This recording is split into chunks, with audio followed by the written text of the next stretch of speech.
ইলিশ, গঙ্গা থেকে ইলিশ নিচ্ছি। এর মজা কি, সেই মজা।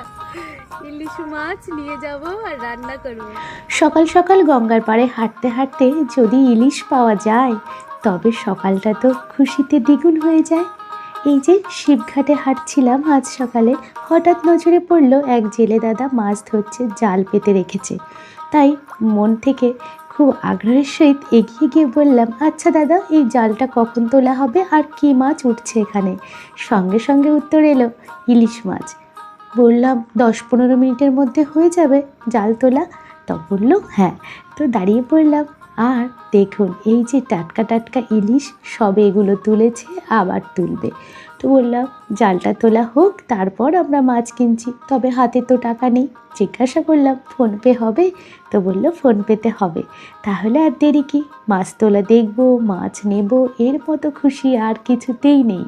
গঙ্গার মাছ, সেটাও আবার নিজে চোখে দাঁড়িয়ে দেখছি জালগুলো তোলা হচ্ছে। এই যে কথা বলতে বলতে বেশ কটা মাছ তুললো, কালবাউস ছিল সঙ্গে, আরও অন্য মাছ ও ইলিশ মাছ। তো তোলা হলো। জেলে দাদাকে বললাম ঘাটের দিকে এসো, মাছ নেব। জাল তুলতে তুলতে এদিকে এগিয়ে যাচ্ছে, আমরাও গঙ্গার পাড় বেয়ে দুজনে একটু একটু করে এগিয়ে যাচ্ছি। এই অনুভূতি কিন্তু আলাদা।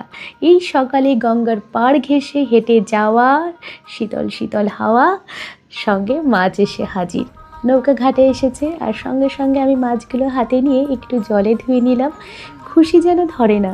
যাই হোক, মাছ ধোয়ার পর মাছ আমরা নিয়ে নিলাম, 2খানা ইলিশ মাছ, ওর সঙ্গে যে মাছ ছিল অন্যান্য, সেই মাছগুলো নিলাম। মাছ নিয়ে যাচ্ছি এবার বাড়ি। ইলিশ মাছ, ফ্যাসা মাছ, কালবাউস, সব কিছু ব্যাগ ভর্তি করে নিয়ে এবার বাড়ি যাচ্ছি।